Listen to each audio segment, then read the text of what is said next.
Bismillahirrahmanirrahim. Assalamu alaikum. Today we will discuss on the topic of size reduction equipment. Size reduction equipment का मतलब कि हम different जो solid materials होते हैं उनका साइज़ किस तरह से रिड्यूस कर सकते हैं। सो आज के हमारे लेक्चर के जो कंटेंट्स हैं, size reduction, size ranges of solid particles, size reduction equipment and their classification. Generally जो साइज़ रिडक्शन इक्विपमेंट है उसको डिवाइड किया जाता है क्रशर्स में, ग्राइंडर्स है, अल्ट्रा फाइन ग्राइंडर्स है हमारे पास, और cutting machines. But further more इनकी आगे सब टाइप्स भी हैं जो कि हम आज के लेक्चर में डिस्कस करेंगे। फ़र्स्ट ऑफ़ ऑल तो ये समझना बहुत इम्पॉर्टेंट है कि बेसिकली साइज़ रिडक्शन है क्या। साइज़ रिडक्शन, जिसका दूसरा नाम कम्यूनिशन है, इसका मतलब होता है कि इसके साइज़ रिडक्शन के प्रोसेस के थ्रू हम किसी भी पार्टिकल का साइज़ रिड्यूस कर सकते हैं। यहाँ पर एक और फिनोमिना भी अक्कर होता है, वो ये कि जिस तरह से पार्टिकल का साइज़ रिड्यूस होता जाता है उसके साथ साथ उसका जो सरफेस एरिया होता है पार्टिकल का वो इंक्रीज़ होता जाता है। Like size reduction is inversely proportional to the surface area of the particle. Size अब हम ये एक एग्जांपल से देखते हैं कि किस तरह से होता है। बेसिकली जब हम एक कट करते हैं एक एप्पल को, तो उसका साइज़ ऑब्वियसली रिड्यूस होगा। पहले एक पूरा एप्पल था, जब हमने उसको हाफ़ कट कर दिया मिड में से तो वो हाफ़ हो गया। अब उसके 2 स्मॉल पीसेस हमने ऑब्टेन किए, अब दोनों का साइज़ बहुत छोटा है। इसी तरह से अगर हम उस एक हाफ़ पीस को मज़ीद उसको कट करते हैं तो हमारे पास उसका साइज़ और ज़्यादा रिड्यूस हो जाएगा। और इसके साथ साथ यहाँ पर सरफेस एरिया इंक्रीज़ हो रहा है। वो इस तरह से कि we know that surface area होता क्या है कि जो एक हमारे पास ऑब्जेक्ट है उसके सब जो फेसेस हैं उनका एरिया, अगर हम उन सब एरियाज़ को ऐड अप कर दें तो वो सरफेस एरिया होता है हमारे पास। और इस तरह से जिस तरह से हम उसको कट करते हैं उसका जो इंटीरियर सरफेस होता है जो कि हमें पहले से नज़र नहीं आ रहा होता, वो जब एक्सपोज होता है तो उसकी वजह से हमारे पास एक साइज़ का, एक फेस का हमारे पास एरिया बढ़ जाता है। और उन सब एरियाज़ को जब हम ऐड करेंगे तो सरफेस एरिया बढ़ेगा, ऑब्वियसली सरफेस एरिया इंक्रीज़ होगा। तो इस तरह से जिस तरह से हम एप्पल को जितने ज़्यादा पीसीज में कट करेंगे हमारे पास उतने ज़्यादा इंटीरियर जो सरफेसेस होंगे वो एक्सपोज होंगे और ओवरऑल हमारे पास सरफेस एरिया इंक्रीज़ होगा। सेकंड एक बहुत इंपॉर्टेंट चीज़ है साइज़ रिडक्शन इक्विपमेंट के लिए कि हमें size ranges of solid particles इनके बारे में पता होना चाहिए। वो इस तरह से कि अगर हमें नहीं पता कि एक पार्टिकल किस टाइप का है या उसकी साइज़ रेंज क्या है, तो हमें इस तरह से ये भी नहीं पता चलेगा कि किस टाइप ऑफ इक्विपमेंट में उसको हमने वो क्रश करना है या वो ग्राइंड करना है या वो, बिकॉज़ जो बड़े साइज़ के पार्टिकल्स हैं उनको हम क्रशेस के थ्रू उनकी साइज़ रिडक्शन करते हैं या ग्राइंडर्स के थ्रू हम उसको पाउडर में कन्वर्ट करते हैं। सो जो हमारे पास यहाँ पर एक स्पेसिफ़िक टाइप्स हैं हमारे पास पार्टिकल्स की और उनकी स्पेसिफ़िक रेंजेस दी हुई हैं। कोर्स पार्टिकल की टाइप हमारे पास जो कोर्स पार्टिकल का साइज़ रेंज है वो 1000 से 100 mm के दरमियान होता है। जो मीडियम पार्टिकल है वो 100 mm से 1 mm के दरमियान होता है। इसी तरह से फाइन्स और अल्ट्रा फाइन की भी हमारे पास साइज़ रेंजेस दी हुई हैं। और यहाँ पर एक और बात कि अगर हमें ये नहीं पता कि किस टाइप का पार्टिकल है और अगर हम उसका साइज़ एनालाइज़ कर लेते हैं तो हमें इस तरह से पता चल जाएगा कि हमें साइज़ रेंज का पता होगा। उस साइज़ रेंज के थ्रू हम पार्टिकल की टाइप मालूम कर सकते हैं। सेकंड स्लाइड पर चलते हैं। Size reduction equipment and their classification. Generally size reduction equipment को 4 टाइप्स में डिवाइड किया जाता है: crushers, grinders, ultra fine grinders and cutting machines. Further more इन चारों जो टाइप्स हैं इनकी सब टाइप्स भी होती हैं जो कि आज हम डिस्कस करेंगे। क्रशर्स को अगर देखा जाए तो क्रशर्स स्लो स्पीड मशीन्स होते हैं और जो हमारे पास सबसे ज़्यादा लार्ज क्वांटिटी जो सॉलिड मटेरियल होती है उसको क्रश करने के लिए क्रशर्स यूज़ होते हैं।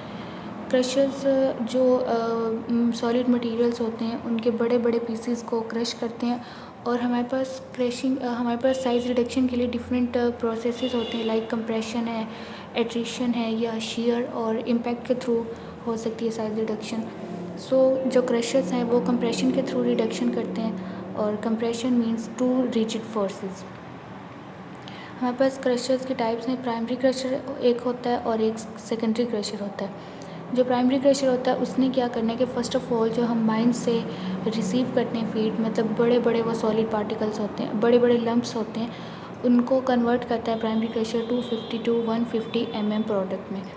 अब जो सेकेंडरी क्रशर है उसने जो प्राइमरी क्रशर का प्रोडक्ट है उसको फर्दर रिड्यूस करना है, उसको क्रश करना है और उसको 6 mm पार्टिकल्स में उसने कन्वर्ट कर देना उसका साइज़। क्रशर्स की अगर सब टाइप्स को देखा जाए तो हमारे पास क्रशर के सब टाइप्स में जा क्रशर है, गायरेटरी क्रशर है, स्मूथ रोल क्रशर है एंड टूथ रोल क्रशर्स है। जा क्रशर में बेसिकली क्या होता है कि हमारे पास 2 जार्स होते हैं। एक जार स्टेशनरी होता है, इसके डायग्राम से हमें बहुत अच्छे से समझ आ जाएगी इसकी। एक जार स्टेशनरी होता है, ये लेफ़्ट वाला यहाँ पर स्टेशनरी है और जो राइट वाला है एक जार हमारे पास मूवेबल होता है और ये हॉरिजॉन्टल प्लेन में मूव करता है। हमारे पास यहाँ पर जो फ्लाई व्हील है ये एक असेंट्रिक होती है, उसको ये ड्राइव करता है और उसकी मदद से और ये जो टॉगल और ड्रॉबैक रोड है इन तीनों की मदद से हमारे पास जो मूवेबल जा होता है वो हॉरिजॉन्टल प्लेन में मूव करता है। फीड को हम टॉप से एंटर करते हैं और यहाँ पर कंप्रेशन लगती है और दोनों जार्स के दरमियान जब फीड आती है तो वो रिड्यूस हो जाती है, उसका जो साइज़ है वो रिड्यूस हो सकता है। फर्दरमोर यहाँ पर एक इम्पॉर्टेंट बात कि जो हमारे पास टॉगल और ड्रॉबैक रोड होता है इसको बहुत वीक बनाया जाता है। इसका पर्पज़ ये होता है कि अनफॉर्चुनेटली अगर हमारे पास कोई बहुत बड़ा सॉलिड लंप आ गया, वो इतना हार्ड है कि उसको जा क्रशर उसको रिड्यूस नहीं कर सकता। हमें ये खतरा है कि जा क्रशर मतलब ये जो इक्विपमेंट ये डैमेज हो जाएगी। सो इससे बचाने के लिए टॉगल और ड्रॉबैक रोड को बहुत वीक बनाया जाता है ताकि जब वो हार्ड लंप आए तो ये दोनों टूट जाएं। इनके टूटने की वजह से जो मूवेबल जा है वो वर्किंग अपनी छोड़ देगा और इस तरह से पूरी इक्विपमेंट डैमेज होने से बच जाएगी। जा क्रशर में फिर हमारे पास सब टाइप्स हैं इसकी। ब्लेड जा क्रशर है, डोप जा क्रशर है एंड स्टार्क जा क्रशर। नेक्स्ट अगर हम बात करें गायरेटरी क्रशर्स में भी बेसिकली ऐसा होता है कि एक कॉनिकल क्रशिंग हेड होती है, लाइक कोन शेप का हेड होता है जहाँ पर क्रशिंग होती है। उसके और फ्यूनल शेप्ड केसिंग के दरमियान हमारे पास क्रशिंग होती है। जो क्रशिंग हेड होता है उसके दरमियान जब फीड आती है तो वो the crushing head gyrates inside the funnel shape casing. Gyrates mean वो रोटेटरी मोशन में मूव करता है। And eccentric drives the shaft carrying the crushing head. Eccentric means to the point. जो कॉन्सेप्ट एसेंट्रिक का वो ये कि eccentric means out of the center. Basically ये एक रोटेटरी डिस्क होती है जो एक एक्सल पर लगी हुई होती है और इस तरह से लगी होती है कि जो डिस्क का सेंटर है वो एक्सल के सेंटर से थोड़ा सा हट के होता है, मतलब थोड़ा सा दूर होता है, वो उसके सेंटर के ऊपर नहीं होता। सो गायरेटरी क्रशर में जब कॉनिकल क्रशिंग हेड और फ्यूनल शेप केसिंग के दरमियान हमारे पास फीड आती है तो उसको इतना ब्रेक किया जाता है कि वो जो बॉटम है गायरेटरी क्रशर का उसमें से पास आउट हो जाए। इसका फर्दरमोर इस लिंक पे क्लिक करके इसकी यूट्यूब एनिमेशन भी देखी जा सकती है। नेक्स्ट हमारे पास जो स्मूथ रोल क्रशर और टूथ रोल क्रशर्स की जो थर्ड टाइप है क्रशिंग रोल्स, उसकी सब टाइप है smooth roll crusher and tooth roll crushers. Smooth roll crushers में हमारे पास क्या होता है कि जो फीड होती है वो कंप्रेशन के थ्रू रिड्यूस होता है उसका पार्टिकल साइज़। समटाइम्स उसमें एट्रिशन भी होती है बिकॉज कंप्रेशन तो ऑब्वियसली होगी because it is a type of crusher और क्रशर कंप्रेशन के थ्रू ही अपनी वर्किंग करते हैं, पार्टिकल का साइज़ रिड्यूस करते हैं। बट इसमें समटाइम्स एट्रिशन भी हो जाती है वो इस तरह से कि जब जो फीड पार्टिकल्स हैं वो अगर 2 रोल्स के दरमियान आए हैं तो रोल के और पार्टिकल्स के दरमियान जो रगड़ लगती है बेसिकली उसी को हम एट्रिशन कहते हैं। जो हमारे पास फीड साइज़ होता है, एक स्पेसिफिक फीड साइज़ बताया हुआ है स्मूथ रोल क्रशर्स के लिए, वो 12 to 75 mm होता है और जो प्रोडक्ट साइज़ है हमारे पास स्मूथ रोल क्रशर्स के लिए वो जनरली 1 to 12 mm होता है। ये स्पेसिफिक फीड और प्रोडक्ट साइज़ हमें बताए हुए हैं स्मूथ रोल क्रशर्स के। अब सेकंड क्रशिंग रोल में जो आता है टूथ रोल क्रशर, अगर इसकी बात की जाए, tooth roll crushers basically compression, impact और शेयर, इन तीनों के थ्रू जो पार्टिकल का साइज़ है वो रिड्यूस करते हैं। साइज़ रिडक्शन होती है टूथ रोल क्रशर्स में through compression, impact and share. Sometimes इसमें भी स्मूथ रोल क्रशर की तरह से एट्रिशन लगती है। जो टूथ रोल क्रशर होते हैं, जैसा कि हमने देखा स्मूथ रोल क्रशर में 2 रोल होते हैं, उनके थ्रू साइज़ रिडक्शन होती है। बट जो टूथ रोल क्रशर है इसमें एक सिंगल रोल भी हो सकता है। In case of single roll, इसको हम डायग्राम से बहुत अच्छे से समझ सकते हैं। हमारे पास ये एक फ्लाई व्हील है जो कि जो सिंगल रोल है, टूथ रोल है, इसको रोटेट कर रहा है, रोटेटरी मोशन में इसको मूव कर रहा है। यहाँ पर हमारे पास एक वेयर प्लेट है, ये स्टेशनरी ब्रेकर प्लेट होती है हमारे पास, कर्व्ड होती है थोड़ी सी, जो in case of single roll जब हमारे पास फीड आती है तो वो इस रोल और इस जो ब्रेकर प्लेट है, स्टेशनरी ब्रेकर प्लेट, इसके दरमियान आती है और इन दोनों की मदद से जो है उसका साइज़ रिडक्शन होती है और डिस्चार्ज से हमें अपना प्रोडक्ट मिल जाता है। सो बेसिकली यही बताया हुआ कि अगर एक रोल होगा टू थ्रो क्रशर में तो वो जो वेयर प्लेट है उसकी मदद से वो साइज़ रिडक्शन होगी। अदरवाइज़ अगर इसकी लेफ़्ट साइड पर डायग्राम देखें तो ये हमारे पास डबल रोल वाला टू थ्रो क्रशर दिखाया हुआ है। नेक्स्ट हमारे पास जो थर्ड टाइप है क्रशर्स की वो है ग्राइंडर्स, जो हमारे पास साइज़ रिडक्शन इक्विपमेंट है सेकंड वो है ग्राइंडर्स। ग्राइंडर्स बेसिकली क्या करते हैं कि जो हमारे पास क्रश्ड फीड होती है जिसको क्रशर ने, वो प्राइमरी क्रशर हो या सेकेंडरी क्रशर हो, क्रशर्स ने जो फीड को क्रश किया था वो क्रश्ड फीड को अब पाउडर में कन्वर्ट करते हैं ग्राइंडर्स साइज़ रिडक्शन करते हैं by impact and attrition, means single rigid force या जो हमारे पास रबिंग होती है उसके थ्रू। समटाइम्स इसमें कंप्रेशन भी हो जाती है। हमारे पास जो ग्राइंडर्स की दो टाइप्स हैं, intermediate grinder and fine grinder.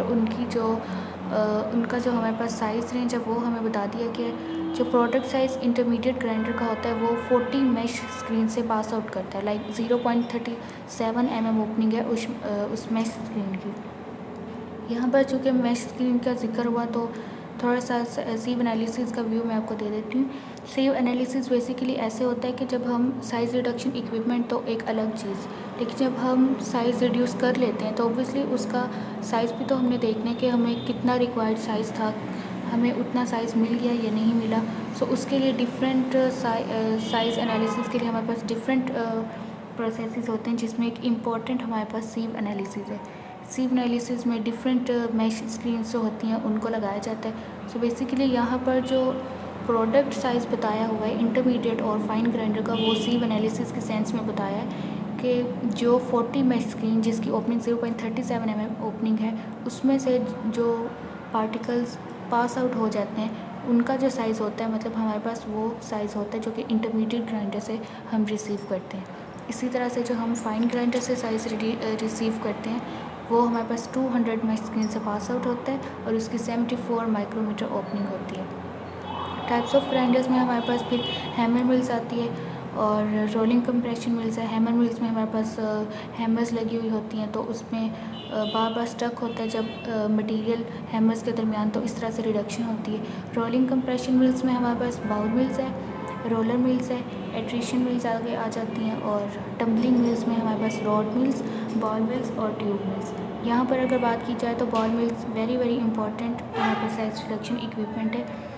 ये जो सीमेंट मैन्युफैक्चरिंग होती है उसमें बहुत इंपॉर्टेंट रोल प्ले करती है बॉल मिल्स में। नेक्स्ट जो फोर्थ टाइप है हमारे पास साइज़ रिडक्शन इक्विपमेंट में, उसमें आता है अल्ट्रा फाइन ग्राइंडर्स। जैसे कि हमने पढ़ा कि ग्राइंडर्स होते हैं वो जो क्रश्ड फीड होती है उसको पाउडर में कन्वर्ट करते हैं, और जो अल्ट्रा फाइन ग्राइंडर्स होते हैं ये फाइन पाउडर में रिड्यूस कर देते हैं जो हमारे पास पाउडर होता है उसको। हमारे पास जो फीड साइज़ है अल्ट्रा फाइन ग्राइंडर्स का, उसको स्पेसिफिक वो एक साइज़ है 6 mm तक। 6 mm से ज़्यादा बड़े जो पार्टिकल्स हैं, 6 mm से ज़्यादा बड़े साइज़ के पार्टिकल्स को हम अल्ट्रा फाइन ग्राइंडर्स के थ्रू उनकी साइज़ रिडक्शन नहीं कर सकते। सो 6 mm पार्टिकल्स या इससे छोटे साइज़ का पार्टिकल हमारे पास होना चाहिए अगर हमने उसको फाइन जो पाउडर है उसमें कन्वर्ट करना है। फर्दरमोर जो अल्ट्रा फाइन ग्राइंडर से हमारे पास प्रोडक्ट रिसीव होता है वो 1 to 50 माइक्रोमीटर का होता है। और कटर्स लास्ट में हमारे पास अल्ट्रा फाइन ग्राइंडर्स की एक टाइप है, सब टाइप है कटर्स का। बेसिकली ये कॉन्सेप्ट है कि जो कटिंग एक्शन होता है कटर्स का वो डिपेंड करता है कि किस तरह का कटर उसके आगे यूज़ हुआ है। लाइक हमारे पास एग्जांपल्स में आ जाता है कटर्स है, डाइसेस है या स्लिटर्स हैं। ये टिपिकल कटर्स हैं हमारे पास। अगर इसको डायग्राम से समझा जाए, लाइक ये ब्लेड लगी हुई है, एक ये नाइफ़ कटर की एक एग्जांपल दी हुई है। अब ये जो ब्लेड है ये जितनी ज़्यादा शार्प होगी हमारे पास कटिंग एक्शन उतना ज़्यादा अच्छा होगा और साइज़ रिडक्शन उतनी ज़्यादा अच्छे तरीके से होगी। जबकि अगर ये ज़्यादा शार्प नहीं है तो साइज़ रिडक्शन ज़्यादा अच्छी नहीं होगी। एंड कटर्स का प्रोडक्ट साइज़ बताया हुआ है। प्रोडक्ट साइज़ जो कटर्स का होता है, मतलब वो प्रोडक्ट जो हम कटर्स के थ्रू साइज़ रिडक्शन करते हैं और फिर जो प्रोडक्ट हम रिसीव करते हैं उसका साइज़ होता है 2 to 10 mm तक उसका साइज़ होता है। सो ये थी हमारे पास डिफरेंट साइज़ रिडक्शन इक्विपमेंट्स थी कि जिनके थ्रू हम साइज़ रिड्यूस कर सकते हैं किसी भी सॉलिड पार्टिकल का।